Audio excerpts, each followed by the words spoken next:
नमस्कार दोस्तों, भारतीय जनता पार्टी को एक बार फिर घनघोर बेइज्जती का सामना करना पड़ा है। उन्हीं के नेता ने भारतीय जनता पार्टी की फजीहत करा दी है। जी हम बात उसी भारतीय जनता पार्टी नेता की कर रहे हैं जिसे चुनाव में महज 1 वोट मिले हैं। जी हाँ, उसी राज्य में दोबारा से ये वाकया दोहराया गया है। इससे पहले भी भारतीय जनता पार्टी को तमिलनाडु के चुनाव में महज 1 वोट मिले थे, जबकि उसके परिवार में 5 सदस्य थे, फिर भी महज उसे 1 वोट ही मिले। लेकिन एक बार फिर ऐसा ही वाकया सामने आया है। भारतीय जनता पार्टी के प्रत्याशी को तमिलनाडु के ही शहरी निकाय चुनाव में महज 1 वोट से संतोष करना पड़ा है। उसके परिवार के लोगों ने ही उसको नकार दिया। जहां एक दिन पहले ही तमिलनाडु में शहरी स्थानीय निकाय के चुनाव हुए थे, जिसमें 21 निगमों, 138 नगर पालिकाओं, 489 नगर पंचायतों में विभिन्न पदों पर चुनाव हुए थे। इसमें एक तरफा सत्तासीन पार्टी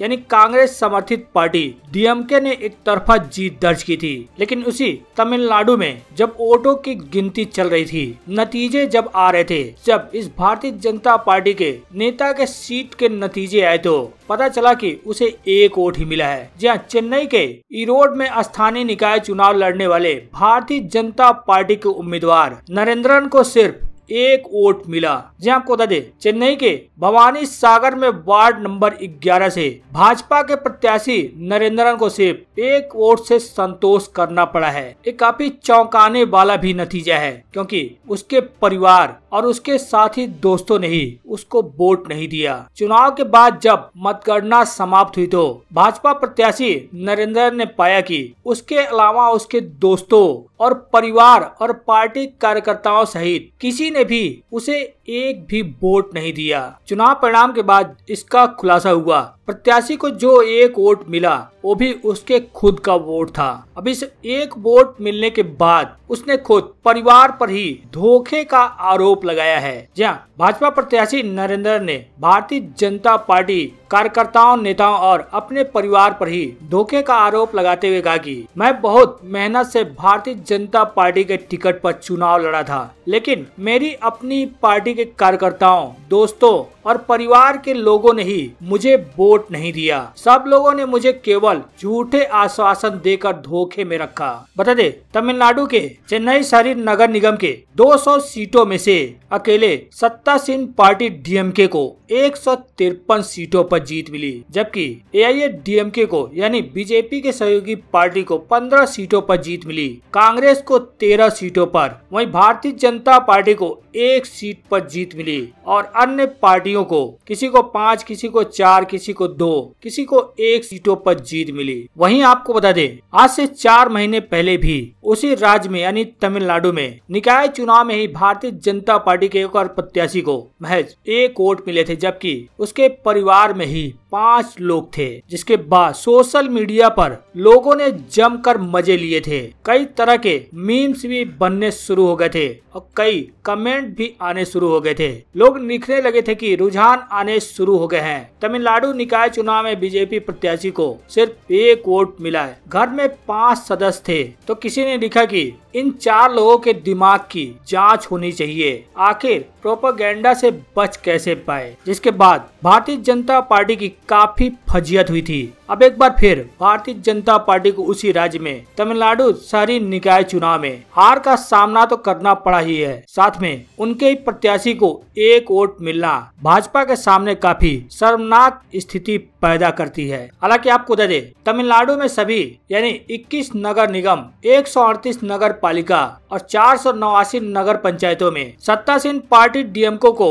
सभी 21 नगर निगमों में जीत मिली, जबकि 138 नगर पालिकाओं में से 128 पर जीत मिली। वहीं डीएमके को 489 नगर पंचायतों में से 400 में जीत हासिल हुई। डीएमके ने निगमों में 946 सीटों पर जीत दर्ज की, जबकि नगर पालिकाओं में 2360 वार्डों में जीत दर्ज की और वहीं नगर पंचायतों में 4388 वार्डों में जीत दर्ज की। चुनाव परिणाम का एक महत्वपूर्ण पहलू यह भी है कि द्रमुक यानी डीएमके पश्चिमी क्षेत्र को कट्टर प्रतिद्वंदी अन्ना द्रमुक यानी एआईएडीएमके पार्टी से छीन रही है। मुख्य विपक्षी एआईएडीएमके को महज 2000 से अधिक वार्ड सदस्यों पर जीत मिली है, यानी कि डीएमके को लगभग 7500 वार्डों में जीत मिली है। हालांकि वहीं भारतीय जनता पार्टी को, जो कि इस बार अकेले चुनाव लड़ी थी, उसने नगर निगमों में 22 सीटें, नगर पालिकाओं में 56 और नगर पंचायतों में 203 सीटें जीती हैं। वहीं डीएमके की सहयोगी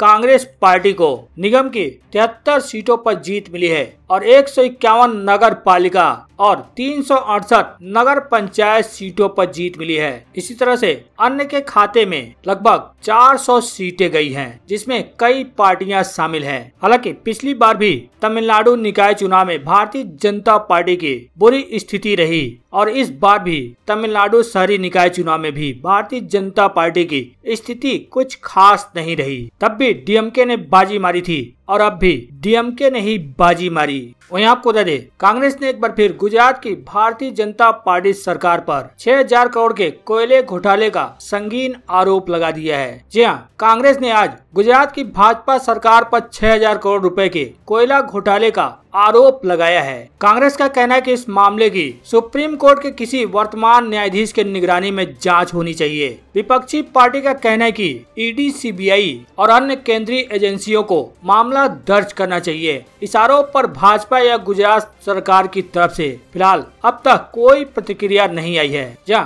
कांग्रेस पार्टी के राष्ट्रीय प्रवक्ता गौरव वल्लभ ने पत्रकारों से बातचीत करते हुए कहा कि यूपीए सरकार ने छोटे उद्योगों को किफायती दर पर अच्छी गुणवत्ता वाला कोयला उपलब्ध कराने की नीति 2007 में शुरू की थी। इसके तहत राज्यों से कहा गया था कि कोल इंडिया की खदानों के उनके पास कोयला सीधा पहुंच जाएगा और वे छोटे उद्योगों को कोयला मुहैया करा दें। लेकिन गुजरात सरकार ने खुद काम करने के बजाय कुछ एजेंसियों को ये काम सौंप दिया। उन्होंने आरोप लगाया कि 60 लाख टन कोयला जो छोटे उद्योगों को मिलना चाहिए था, उसे राज्य के बाहर दूसरे उद्योगों को कई गुना भाव पर दिया गया। इसकी कीमत 6000 करोड़ रुपए है। यह 6000 करोड़ रुपए का घोटाला है। लगभग 60 लाख टन 60 लाख टन कोयला जो गुजरात के छोटे उद्योगों को मिलना चाहिए था, जिन पे उनका हक था, जो यूपीए की सरकार ने 2007 में एमएसएमईज को बढ़ावा देने के लिए योजना के तहत एसएमईज को देने की बात कही। गुजरात की सरकार ने पिछले 14 साल में 60 लाख टन कोयला राज्य के बाहर दूसरे उद्योगों को लगभग 4 गुना कीमत पे बेच दिया। ये जो 60 लाख टन कोयला जो 3-4 गुना कीमत पर दूसरे राज्यों को बेचा गया, दूसरे राज्यों में बेचा गया, उसकी टोटल कीमत है 6000 करोड़। और 6000 करोड़ का घोटाला तो है ही, पर जिनको मिलना चाहिए था एमएसएमईज को, छोटे उद्योगों को, आज गुजरात में लाखों छोटे उद्योग बंद हुए क्योंकि उनके कोयले या तो किसी और ने काम में ले लिया। गुजरात की सरकार ने तो जो उनका भाग का कोयला था 60 लाख टन, उसको कहीं और दूसरे राज्यों में बेच दिया।